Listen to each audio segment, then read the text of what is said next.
더러운 귀신이 사람에게서 나갔을 때 물 없는 곳으로 다니며 쉬기를 구하되 쉴 곳을 얻지 못하고 이에 이르되 내가 나온 내 집으로 돌아가리라 하고 와보니 그 집이 비고 청소되고 수리되었거늘 이에 가서 저보다 더 악한 귀신 7을 데리고 들어가서 거하니 그 사람의 나중 형편이 전보다 더욱 심하게 되느니라.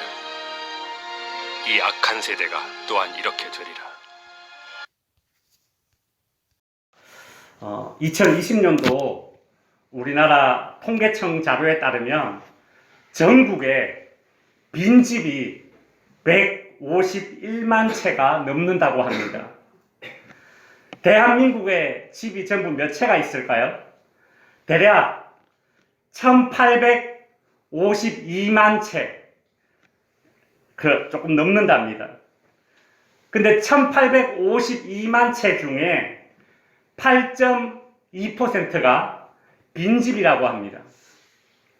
사실상 대한민국에 있는 집들 중에 100채 중에 8채는 빈집인 셈입니다. 지역적으로는 전라남도에 빈집이 가장 많고 그 다음으로는 우리가 살고 있는 경상북도에 빈집이 많다고 합니다.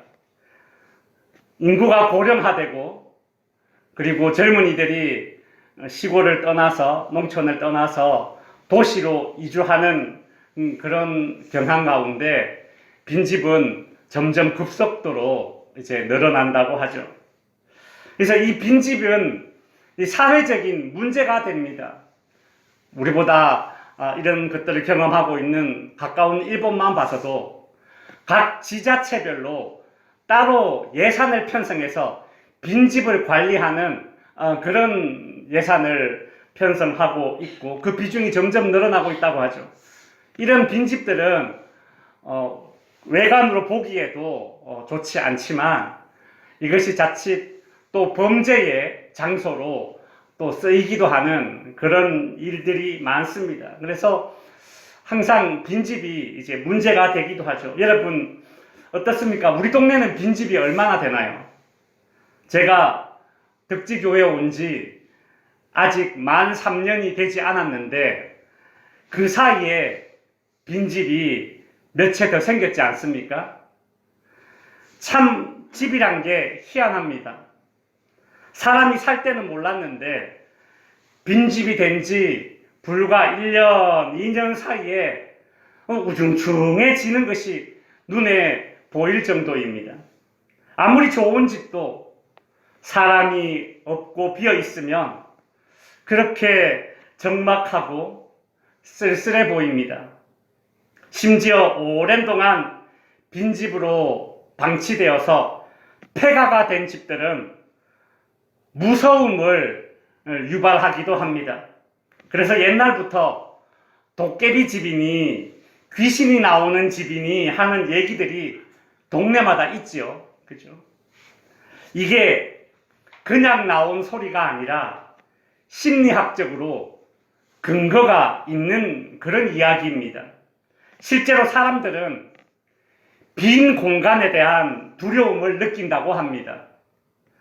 아무도 없는 곳에 혼자 있으면 불안해진다거나 아무도 없거나 사방이 너무 고요하면 그때 심리적으로 공포감을 느끼게 되는데 이것을 공간공포라고 합니다. 저도 이번에 처음 알았습니다. 공간공포. 빈 공간에 대한 두려움을 느끼는 것이죠. 오늘 본문에 빈집 이야기가 나옵니다. 더군다나 등장인물이 자그마치 귀신입니다. 귀신이 거하는 빈집. 이게 뭔가 우리의 관심을 훅 끌어당기지 않습니까? 여러분들이 오늘 성경 본문을 오해하는 것을 막기 위해서 먼저 결론부터 말씀드리자면 오늘 본문에 말하는 집 또는 빈집은 이 귀신이 거주했다 떠났다가 하는 이 집 혹은 빈집은 실제로 사람이 거주하는 건물을 가리키는 것이 아닙니다. 그리고 귀신이 어떤 종류의 빈집을 더 선호한다더라 라는 그런 흉과 괴담은 더더욱 아님을 미리 말씀드립니다. 오늘 본문은 예수님이 비유로 예화를 드신 것입니다. 이 점을 꼭 기억해 주시기 바랍니다. 오늘 본문 43절에 보시면 더러운 귀신이 사람에게서 나갔을 때에 물 없는 곳으로 다니며 쉬기를 구하되 쉴 곳을 얻지 못했다라는 말이 나옵니다. 예수님은 귀신이 사람에게서 나갔다라고 말씀하시면서 귀신이 살았던 곳이 어디라고 말씀하고 계십니까? 건물, 집이 아니라 사람이라고 이야기하고 있습니다. 더 엄밀히 표현하자면 그 사람의 심령 또는 마음 중심이라고 표현할 수 있을 것입니다. 어떤 귀신이 그 사람에게서 나가서 물 없는 곳으로 돌아다녔다. 이제 그렇게 이야기를 합니다. 여기서 물 없는 곳이란 광야, 사막을 가리키는 것입니다. 이 당시에 이 성경이 쓰여진 이 지역에는 이제 유대인들이 사막이나 광야에 귀신들이 많이 거한다. 그렇게 생각을 했습니다. 왜 그랬을까요? 사람들이 물이 없는 광야나 사막, 이 거친 환경에서 많이 죽기 때문에 그곳에 귀신들이 많을 것이다. 이렇게 생각한 거죠. 이건 전 세계적으로 비슷합니다. 사람들이 많이 다치거나 죽을 만한 그런 위험한 환경이나 장소에서 귀신이나 악령이 있다라고 생각을 흔히 하지 않습니까? 여기서 잠깐 본문을 다루기 전에 짚고 넘어가야 할 것이 있는데, 우리나라를 포함한 이 동양에서는 죽은 사람의 영혼, 특별히 어떤 원한을 가지고 죽은 사람의 영혼이 귀신이 된다. 이제 그렇게 생각을 합니다. 그래서 저승을 못 가고 귀신이 되어서 구천을 떠돈다. 이제 그렇게 이야기를 하죠. 그러나 이것은 성경적인 내세론, 성경적인 귀신론이 아닙니다.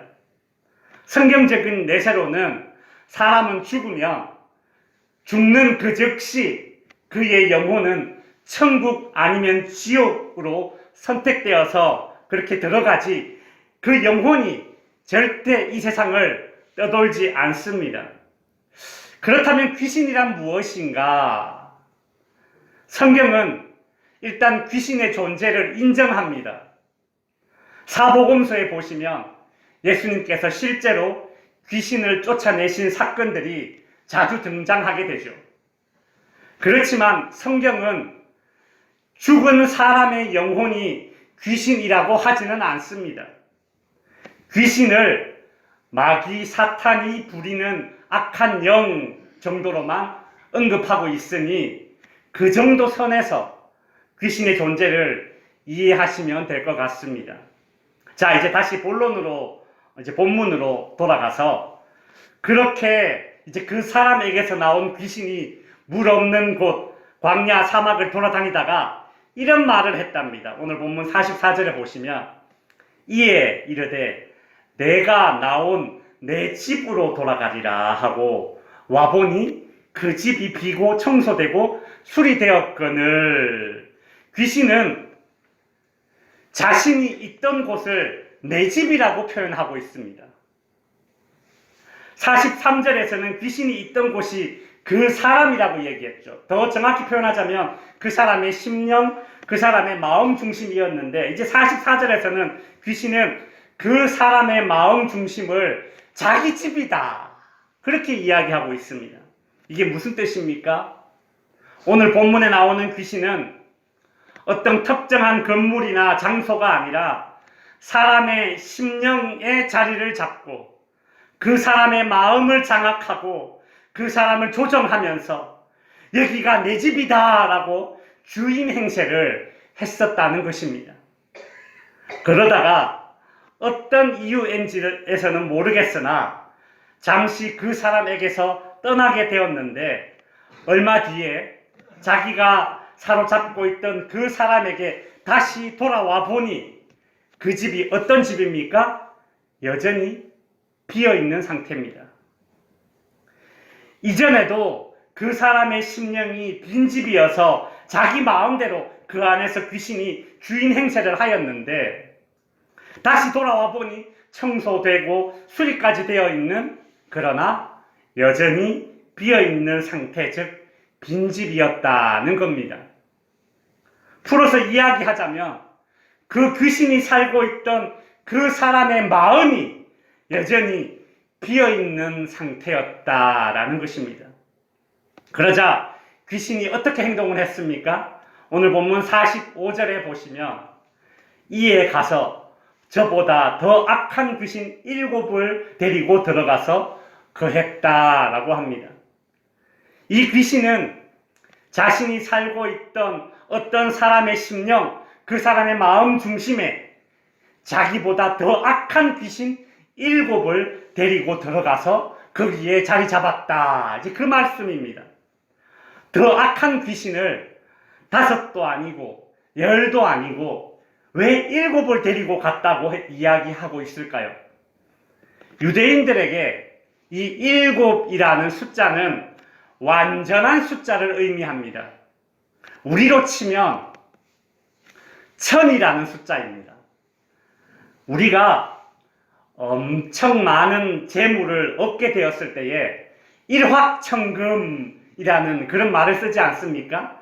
여기서 일확천금 할 때의 그 1000은 진짜 금덩어리가 딱 1000개, 그것을 가리키는 게 아니죠. 엄청나게 많은 그런 재물을 가리키는 숫자가 우리 한국에서는 1000이라는 단어입니다.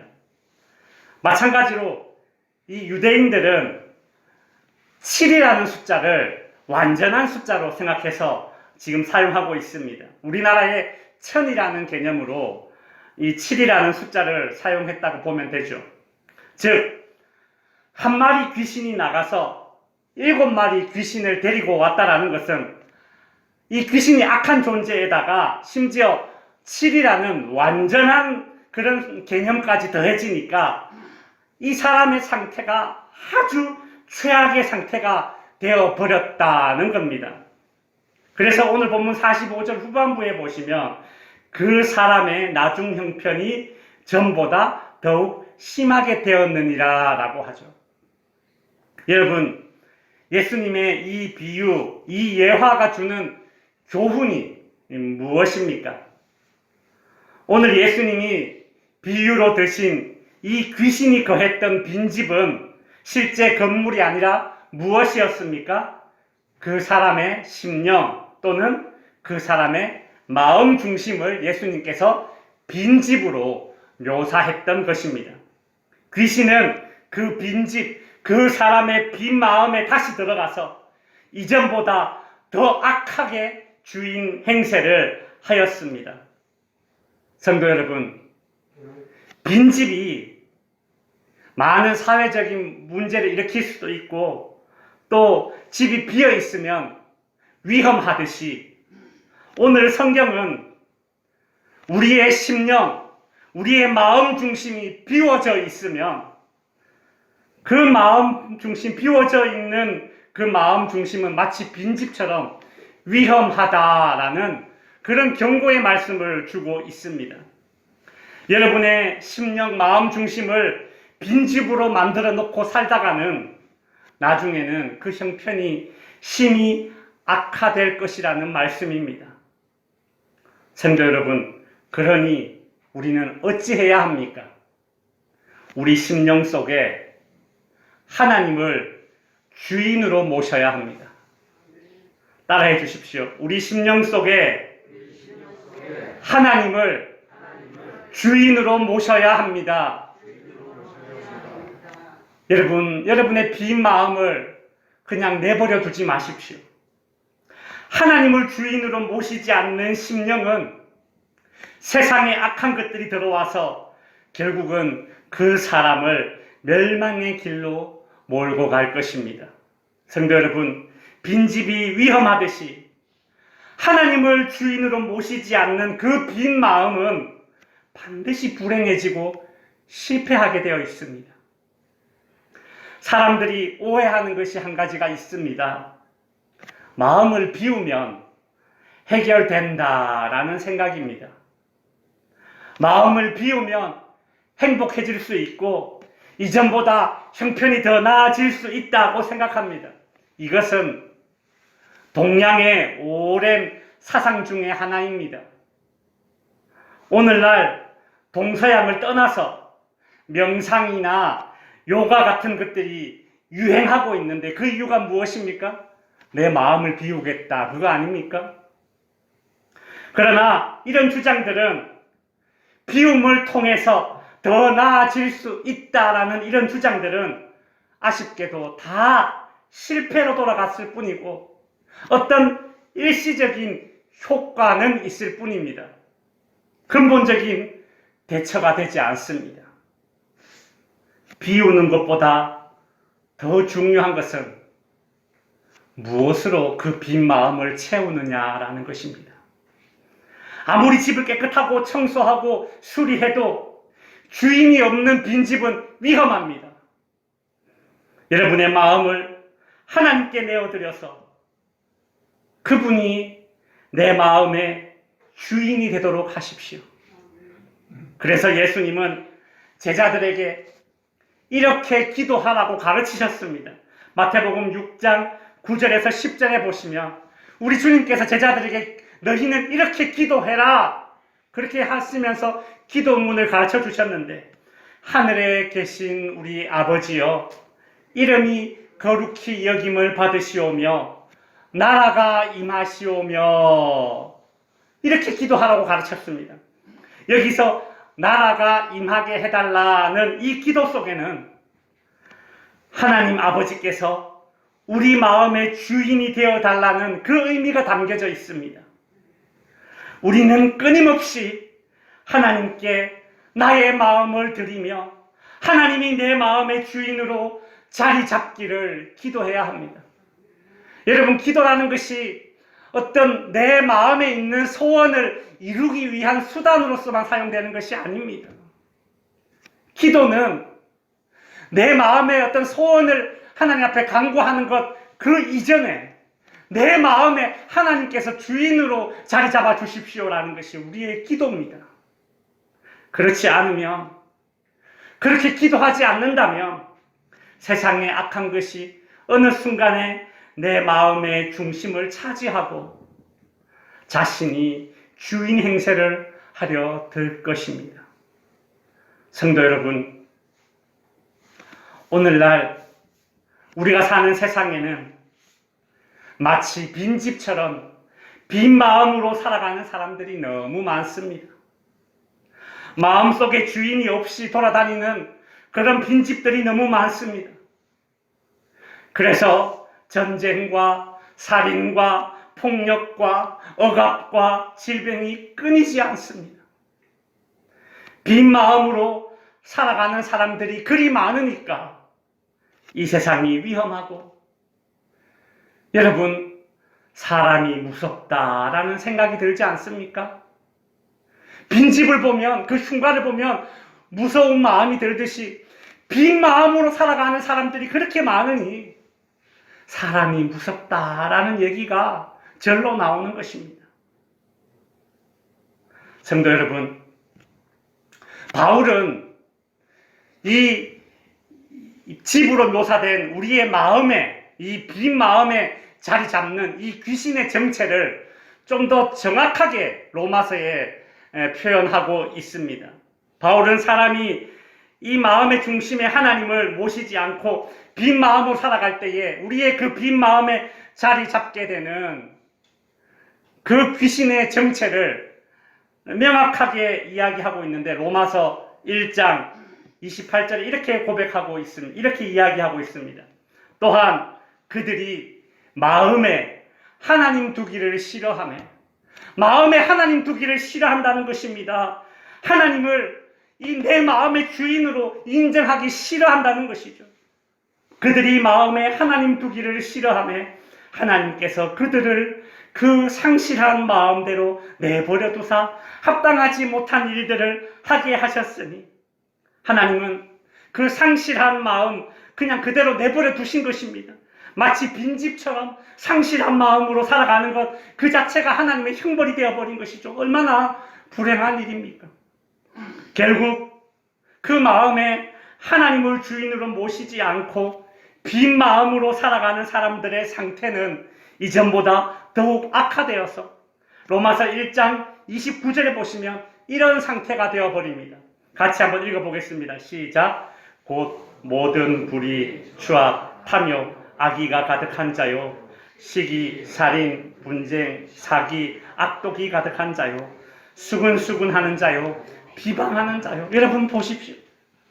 그 마음에 빈 마음으로 살아가고 있으니까 그 마음에 하나님을 주인으로 모시지 않은 빈 마음으로 살아가는 그 상태가 어떤 상태라고 지금 바울이 고발하고 있습니다.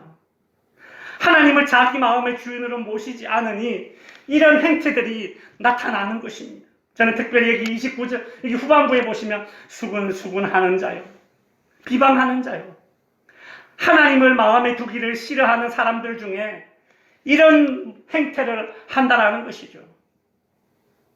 저는 최근에 이처럼 하나님을 마음의 주인으로 모시지 않고 그저 빈 마음으로 살아가는 어떤 사람으로부터 이런저런 소리를 들었습니다. 처음에는 뭐 저렇게 경우 없이 이야기를 하는 사람이 있나 그런 생각도 들고 또 곱씹어 보니까 억울하기도 하고 그러다가 어느 순간 이제 그 생각을 그만하기로 했습니다. 빈 마음으로 살아가는 사람들이 수근수근하는 소리와 비방하는 소리를 너무 귀담아 듣게 된다면 사람이 사기가 떨어지고 결국 목사가 사기가 떨어지면 교회가 손해요. 하나님 손해니 이건 마귀만 기뻐할 일이다 라는 결론에 도달했습니다. 그래서 세상에서 들리는 수근수근거리는 소리와 그 교회를 비방하는 소리에 저는 귀를 닫기로 했습니다. 예수님께서도 오늘 본문에 나오는 빈집과 이 귀신의 예화를 다 하시고 난 이후에 그 결론으로 이렇게 말씀하셨습니다. 45절 후반부에 보시면 이 악한 세대가 또한 이렇게 되리라. 이 악한 세대가 또한 이렇게 되리라. 그렇구나. 하나님을 마음의 주인으로 모시지 않고 빈 마음으로 살아가는 이 세대는 나중 형편이 전보다 더 심하게 될 수밖에 없고 빈 마음으로 살아가는 사람들이 어떤 행태를 보일런지 예수님께서 이미 우리에게 힌트를 주셨구나. 주님께서 이렇게 되리라고 예고하셨으니 그러니 상처받을 이유도 없고 사기 떨어질 이유도 없구나. 우리는 그럴수록 더욱 우리 마음 중심에 하나님을 주인으로 모시고 살아가기를 기도해야겠구나. 성도 여러분, 언제나 주인이 없는 빈집이 문제입니다. 주인이 없는 빈집, 주인이 살지 않는 빈집은 오래 존재할 수 없습니다. 시간 문제일 뿐 황폐해지고 무너지게 될 것이 자명한 것입니다. 마찬가지로 하나님을 주인으로 모시지 않는 빈 마음들은 무서운 흉물로 존재할 뿐입니다. 성도 여러분, 하나님을 주인으로 모시기 싫어하는 인생은 대책이 없음을 알고 오직 하나님을 마음의 주인으로 모십시다. 성도 여러분의 심령에 인생의 주인 되시는 하나님을 잘 모시고 살아가는 복이 있기를 바랍니다. 기도하겠습니다. 하나님, 저희 심령의 주인이 되어 주시옵소서. 저희의 마음의 주인이 되어 주셔서 우리를 통치하여 주시옵소서. 우리의 심령이 하나님 나라가 되게 하여 주시옵소서. 우리 나라와 우리 사회와 우리 동네와 우리 교회가 우리 가정이 하나님 나라가 되게 하여 주시옵소서. 하나님을 우리의 가정의 가장으로 모시고 살아가는 그런 우리 모든 덕지교회 성도님들의 가정이 될 수 있도록 주님 은혜 베풀어 주시고, 빈 마음으로 내버려 두고 세상의 여러 분주한 일에 휩쓸리지 아니하도록 주님 우리 덕지교회 모든 성도님들과 그들의 자녀손들의 마음을 붙드셔서 우리 주님이 그 마음을 꽉 붙들어 주시고 주인으로 자리 잡아 주시고 주님과 일평생을 동행하는 우리 모든 성도님들, 덕지교회 권속들 될 수 있도록 은혜 베풀어 주시옵소서. 감사드리며 거룩하신 예수님의 이름으로 기도드립니다. 아멘.